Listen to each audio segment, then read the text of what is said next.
tena katika muda huu, mwana wa Mungu, mahali popote, mataifa yote, katika eneo lolote.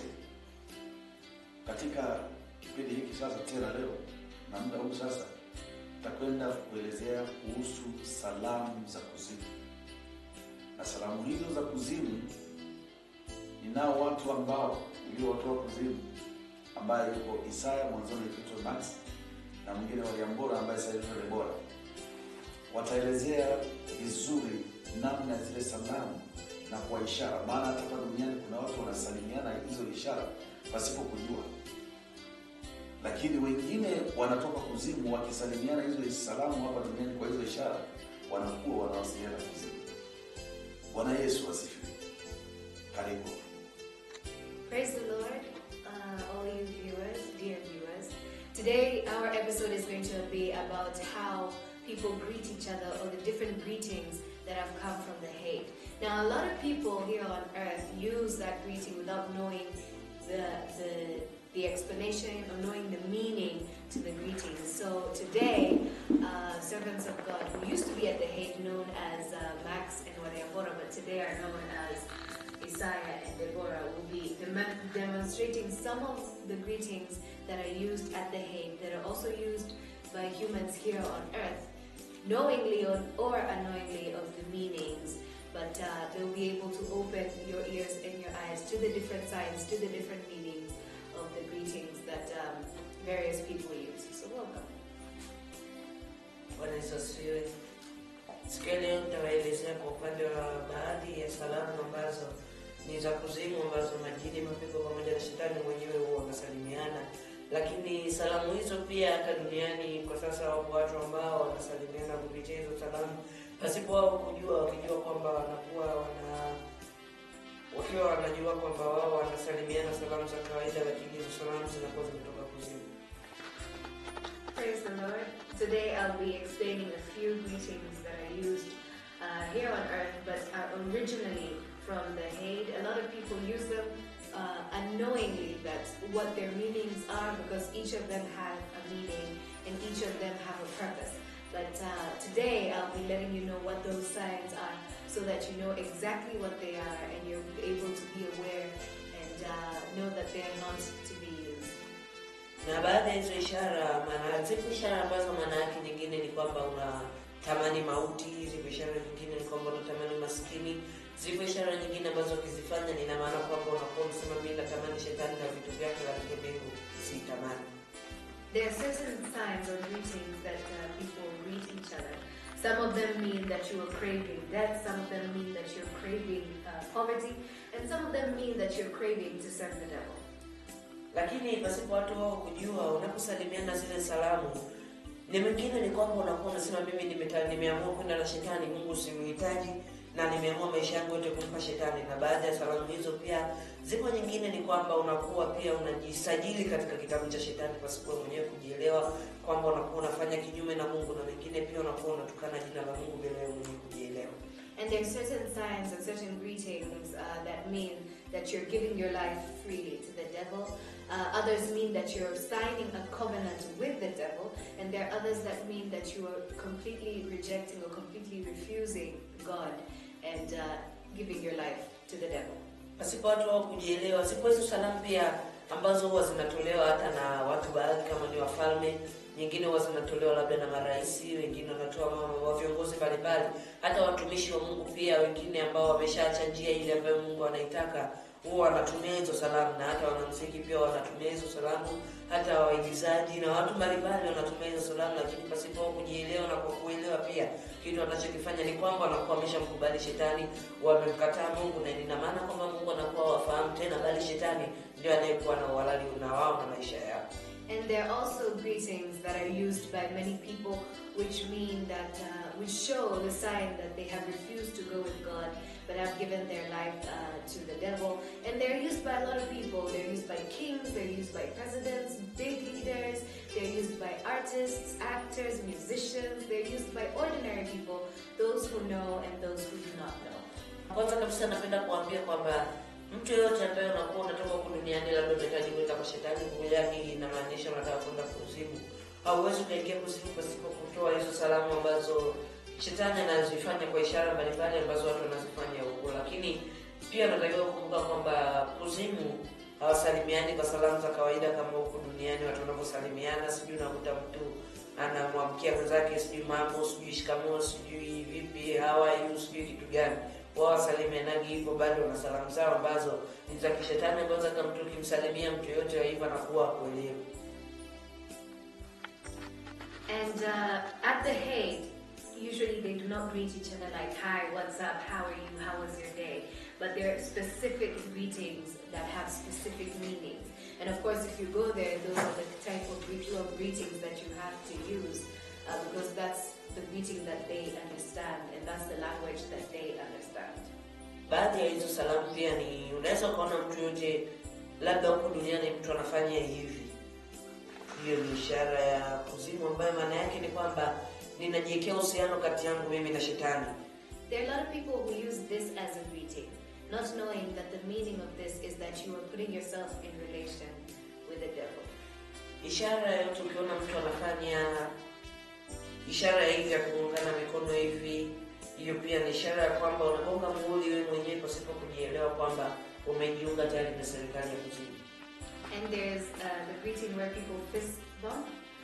This greeting means that you are stamping your covenant with the government of the Hague. Na ishara nyingine pasipo watu kujielewa, mfano unaweza kaona mwenzako anatoka huko na mwingine anatoka huko, mkienda mkikutana mnagongana kwa mabega. Hiyo ni ishara ni kwamba tayari unakuwa unabeba jeshi la mapepo na unaleka mgongoni kwako, unaleka kwenye maisha yako. Ina maana wao wanakuwa na uhalali wa kufanya kitu chochote ambacho wanakitaka juu ya maisha yako. There's another greeting where one comes from this end of the road and the other one comes from this end of the road, and when they meet, they greet by tapping each other's shoulder. What that means is that you've already put the army of the demons on your shoulder, and they'll be able to control your life. Na pia ishara nyingine ni kwamba kuna ile ishara huko duniani watu wanaifanya wanaita ni kukonyeza pasipo kujielewa. Ni kwamba unakuwa unachukua jicho la tatu, unaungana na jicho la tatu, unatoa macho yako ya kibinadamu. Ina maana macho yako yanakuwa yanatumika na shetani. Lile jicho la tatu ndio linakuwa ndani yako pasipo kujielewa. Ina maana shetani anakuwa anakutumia kwa muda wote na Mungu anakuwa pendezwi na wewe. And there's another greeting where people wink without knowing. They think that it's just a greeting. But what it means is that you've actually connected yourself with the third eye of the Hague. And once that is done, it does not please God and you are automatically controlled by the Hague. Na pia ishara nyingine, mtu anaweza katoka mfano huko akini akipita na kufanyia hivi. Hiyo ishara ina maana unajiunga na majeshi ya kuzimu na unakuwa unasalimu amri kwa shetani kwamba umekubali kwamba yeye anaweza kuliko Mungu wako aliyekuumba. There's another greeting where someone comes and does this to you. That means that you have saluted the devil and that you have refused to be controlled by God. Na ishara nyingine watu wengi sana wanaitumia, mtu anaweza katoka kwa kaja kupitia kwa akapita labda mmekaa watu wengi anasalimia jamani habari za sasa hizi, au anasalimia kwa vyovyote akiwa anafanya mikono hivi. Hiyo ishara ina maana kwamba unakuwa unachukua nguvu ya shetani kufanya ile mikono hivi. Ni unachukua nguvu ya shetani kutoka chini unaiweka kwenye maisha yako, na ina maana inategemea kwa kipindi cha kama shetani alikuwa anaadhibiwa, ina maana zile adhabu zitakufuata wewe na unakuwa unatoa vitu vyako ndio unapeleka kuzimu. And there are other greetings where you might find someone who is greeting a lot of people by this symbol.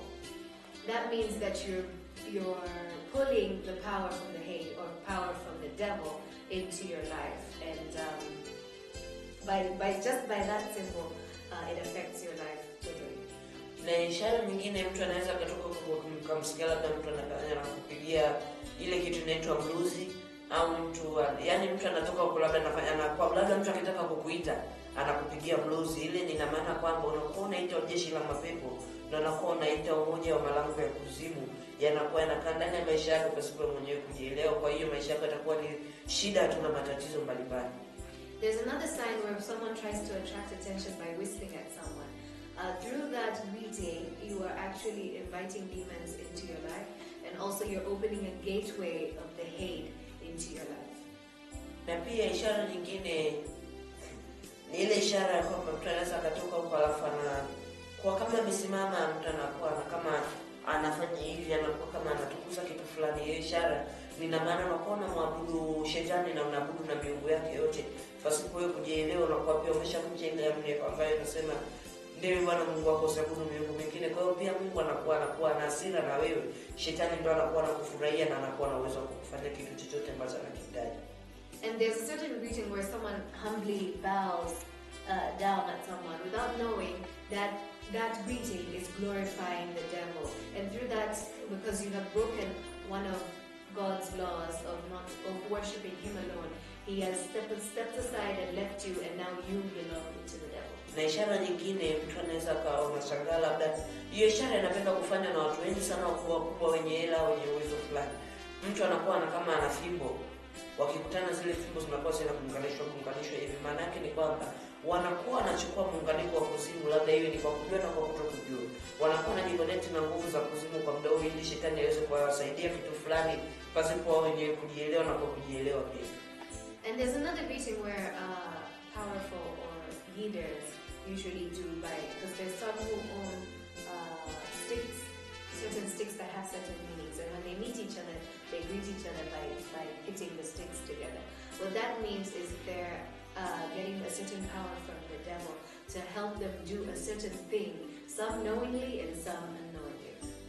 Kwa hiyo unapokuwa unafanya hizo ishara, nina maana kwamba unakuwa kwanza unajitenga na Mungu. Mungu anakuwa kuhitaji tena, na shetani ndio anakuwa na uhalali na wewe. Kwa hiyo pia unakuwa unajiconnect na kile kipigo cha shetani au adhabu za shetani kwa kifupi. Kwa hiyo Mungu akiwa anampiga shetani, ale mapigo yanakufuata na wewe. Kama Mungu akiwa au kama shetani akifanya kitu chochote kibaya, na wewe anakuzidi kukufuata. Na kama shetani akiwa anapiga hiyo siku watoto wake, akiwa anawaadhibu, ile adhabu itakufuata na wewe, kwa maana tayari pasipo mwenyewe kujielewa, kwa kujua kwa kutokujua, ulishafanya zile ishara, na Mungu anakuwa anakuchukia, na Mungu wetu ni wa haki. Kwa hiyo anakuwa hawezi kumzuia shetani kukufanya kitu, maana ulisha tayari kujifanyia ishara zake wewe mwenyewe za kujisajili katika serikali yake. Now, without you knowing, whenever you do greet someone through these greetings or through these signs, you are automatically connecting yourself to the hate and automatically separating yourself from God, which means if God is punishing the devil, you as well are being punished. And if the devil is punishing his people for doing something wrong, you as well are being punished. You're being connected to every single thing that is happening to the devil and every single thing that is happening at the Hague. This is because our God is a just God. So if you've not accepted him, or if you're not on his side, then the devil has the right to do whatever he would like to do in your life. What is this feeling? Praise the Lord.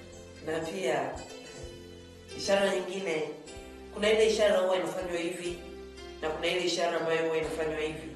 Hiyo maana yake ni kwamba unajiconnect na vile vyama vya shetani ambavyo vipo kwa ajili ya kupingana na kazi ya Mungu. Kwa hiyo nawe pia unakuwa ni mmoja kati ya adui wa Mungu. Kama kuna mtumishi wa Mungu yote hapa duniani akiwa anapiga maadui wa kazi ya Mungu, na wewe inakuwa inakufuata, ndio unakuwa unajisajili katika vile vyama. Kwa hiyo vile vyama pengine vinapata hela, lakini wewe huwezi pata hela, ila kitakachokufuata ni kwamba yatakufuata mabalaa, manusi na mamikosi, kwa sababu kwanza uko kwenye hicho chama, lakini umefanya ishara yao.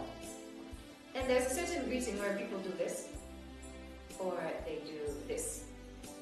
Not knowingly, you are automatically connected to societies that are at the Hague, which means everything that happens in that society you are connected to, which means that if they're being punished, you're also being punished. Whatever happens to them happens to you, knowingly or unknowingly. And that, of course, that's because you have knowingly or unknowingly rejected God through using those greetings, and that's how the punishment gets into your life. Na ipo ishara nyingine ambayo watu wamevuruga ufahamu kwamba mtu akifanya hivyo anajiona ni mshindi. Ipo ile ishara ambayo mtu anafanya hivi, lakini ninachotaka kukwambia, kile kidole ambacho huwa kinaachwa hivi, maana yake ni kwamba anakuwa anajipatanisha na minara ya kuzimu. Kwa hiyo kitu chochote ambacho kitakuwa kinaendelea kuzimu, na wewe lazima kikupate. Kama kule kuzimu kukiwa kuna dhiki, na wewe kitakufuata dhiki. Kama kule kukiwa kuna adhabu, na wewe utapatwa na adhabu kulingana na huo mnara, kitu ambacho anakifanya. Na pia ishara nyingine, unaweza kuona mtu anakutana alafu mtu anagonga na mwenzake hivi alafu anafanya hivi. Maana yake ni kwamba mnakuwa mnalipua maisha yenu nyinyi wenyewe pasipo kujielewa. Now there's a certain greeting where people you raise your hand and your fist is your last finger, your pinky finger is kind of elevated. That means you're connecting yourself to antennas that are at the Hague. So whatever is happening at the Hague, you are automatically connected to. So if there's war, you will feel uneasy in your life. There's going to be war in your life. If there's trouble, there's going to be trouble. If there's sickness, there's going to be sickness. Whatever is happening through that antenna is happening in your life. Also, there's a greeting where people fist bump, do something like this, and then a sort of explosive sign. Once they explode their hands like this, they're automatically exploding their lives. So everything is shattered and everything is spread all over. Na hivyo ishara nyingine ambayo mtu akiwa, hiyo ishara hupendwa sana kutumiwa na watu walevi wa bangi, walevi wa mapombe na walevi wa bangi sana na wavuta sigara. Hiyo ishara mtu anaweza ukashangaa anafanya hivi alafu anasema ile jaa. Hiyo maana yake ni kwamba unakuwa unajisajili kwanza na serikali ya kuzimu, na unakuwa unajiunganisha na ule mti wa bangi ambao kule kuzimu, na unakuwa unajiunganisha na ule mzimu wa yule mtu ambaye alipoachwa na shetani kwamba mvuta bangi wa kwanza na mvuta bangi bora na msambazaji wa hizo bangi huko duniani, ambaye pia alikwisha kuchukuliwa na shetani pasipo hata kujielewa. Kwa unapokuwa unafanya hivyo, pia unakuwa unajiconnect na hivyo. Na kama napenda kukwambia pia kwamba bangi zimetokea kuzimu, asili yake ni kuzimu, pamoja na masigara asili yake ni kuzimu, na ni vyakula vya mizimu. Kwa hiyo unapokuwa unafanya ishara ni kwamba unaiwakilisha na inakuwa ina uwezo wa kukufanyia kitu chochote kwa muda wowote. Now there's a certain greeting where people meet, and this is used by people who are weed smokers and people who smoke cigarettes mostly, and they greet each other by tapping their chests and then lifting their hand and go Ireja. That is a greeting that is used by them. Without them knowing, they are being connected by the person who initially started weed smoking from the hay.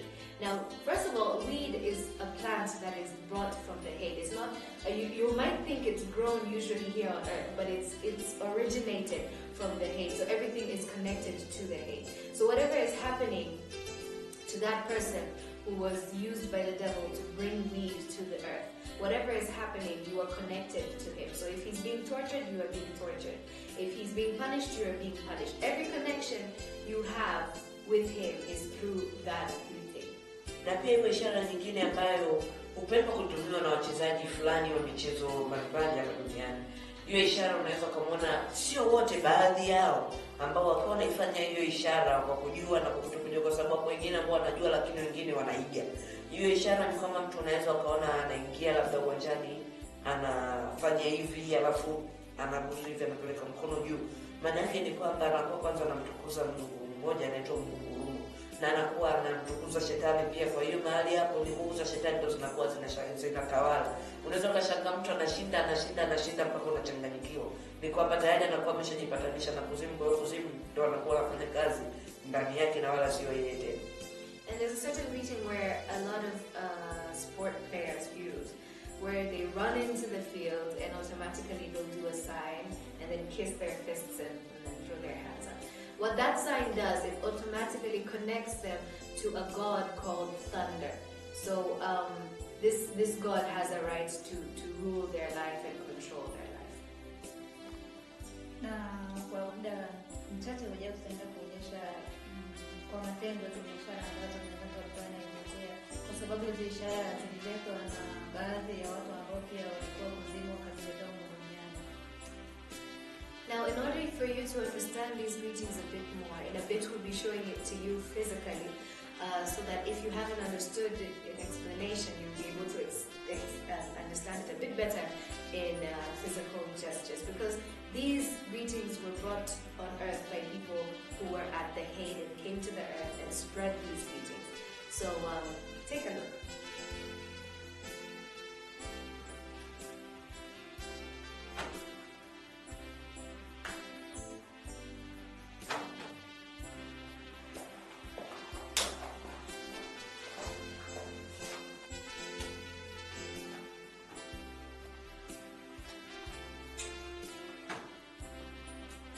Ishara ni nitaenda kuonyesha kitu kingine ambacho sio salamu, bali ni ishara ambayo watu wengi wanaifanya. Watu wanapenda sana kuweka kitu kwenye masikio, aidha ikawa ni peni, penseli, ikawa sigara au ikawa kitu chochote kile. And I'm going to show you a sign that a lot of people like to do, either putting a pen on their ear, a pencil, a cigarette, or something stick-like on their ear. Ishara hiyo kitu unaweza kukuta kimewekwa kinakaa hapa hivi. Hapa hata mafundi wanaofanya kazi mbalimbali za ujenzi, useremala huwa napenda sana kuweka hapa. Hiyo maana yake ni kwamba unakuwa umejibebea adhabu zote za kule kuzimu, adhabu za shetani, adhabu za mapepo, za majini, zote unakuwa umezibeba wewe mwenyewe. Kwa hiyo kazi yake inakuwa ni shetani ndio anakuwa na kazi ya kuziamuru zianze kufanya kazi juu yako. Zinapofanya kazi yako ndio unaweza kupata majali, nuksi, balaa, mikosi na vitu mbalimbali. And this sign is used by a lot of people, mostly carpenters, but a lot of other people like to put stick-like things on their ears. What it means is that all the punishments that are made at the Hague for people, once you put that stick-like object on your ear, you're automatically connected to the punishment, and whatever the devil says would happen to you would happen. Salamu nyingine ambayo watu hupenda sana kusalimiana maeneo mbalimbali, nitakapokuonyesha tu, najua utakuwa umeiona sehemu mbalimbali, na nitakuelezea maana yake pia. Unaweza kuona watu wanafanya hivi. Hiyo maana yake ni kwamba wanakuwa wameabudu miungu ya shetani, na wanakuwa wameshamwabudu shetani mwenyewe, na wanakuwa wamejiweka mikononi mwa shetani, na wanakuwa wameshajiweka kwenye mikono ya Mungu. And there's another greeting, other greetings that I'll explain, like when you bow down to someone, that means that you're bowing to idols. And once you bow to idols, the devil has the right to control your life, to punish you, or to do whatever he would like to do to your life. Bwana Yesu asifiwe. Hii ni ishara ya salamu, yani hii ni salamu ya shetani ambayo watu, mapepo, majini na watu mbalimbali, hata mimi nilipokuwa kule kuzimu nilikuwa nikipenda kuitumia sana. Hii salamu maana yake ni kwamba yani inabeba vitu vingi, habari za saizi, umemkaje, umekaaje, umeshindaje. Ndio maana ya hii salamu, lakini salamu hupenda kutumika sana na shetani pamoja na malaika zake tu.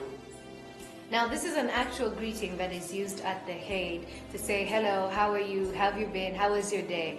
That greeting that we just showed you is used mostly by the devil and mostly by his agents at the Hague. Bwana Yesu asifiwe. Ishara nyingine ni salamu pia ambayo hupenda kutumika na mama wa makahaba pamoja na wakala wake na watoto wake, kwa sababu yeye pia ana kundi lake, yeye kama mama wa makahaba, maana anayo nafasi yake kule kuzimu ambapo amekuwa na shetani.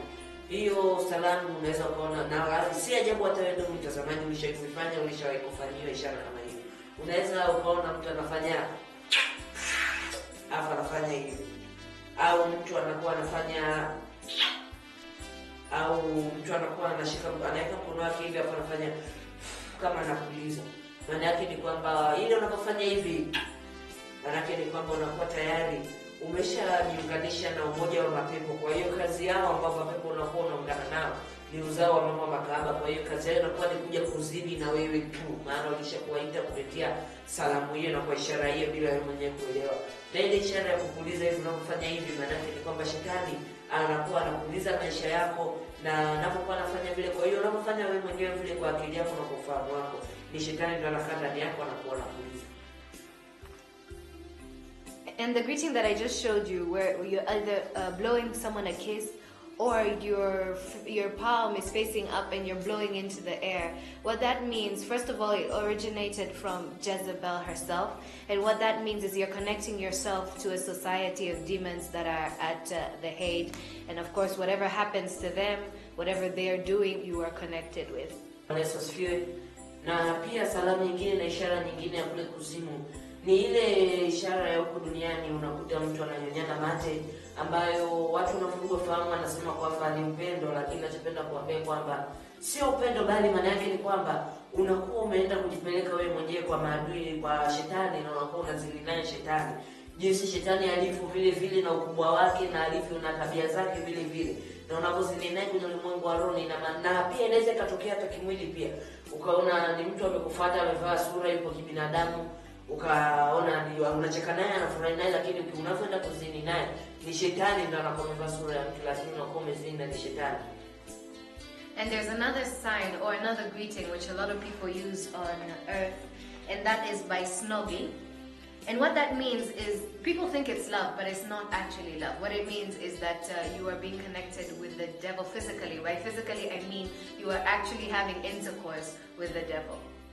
Na pia nitawaelezea kwa upande wa ishara nyingine au salamu nyingine pia ambayo watu penda kuitumia huko duniani, lakini ni ufahamu wa shetani wameingiziwa pasipo wenye kujielewa. Ni ile mtu unaweza kumwona kuna ile side ya kulamba viungo vya siri, iwe ni mwanaume iwe ni mwanamke. Maana yake ni kwamba unakuwa unajiweka mikononi mwa shetani. Shetani pamoja na yule joka kuu ndio wanaokuwa nazini na wewe pamoja na yule roho mchafu.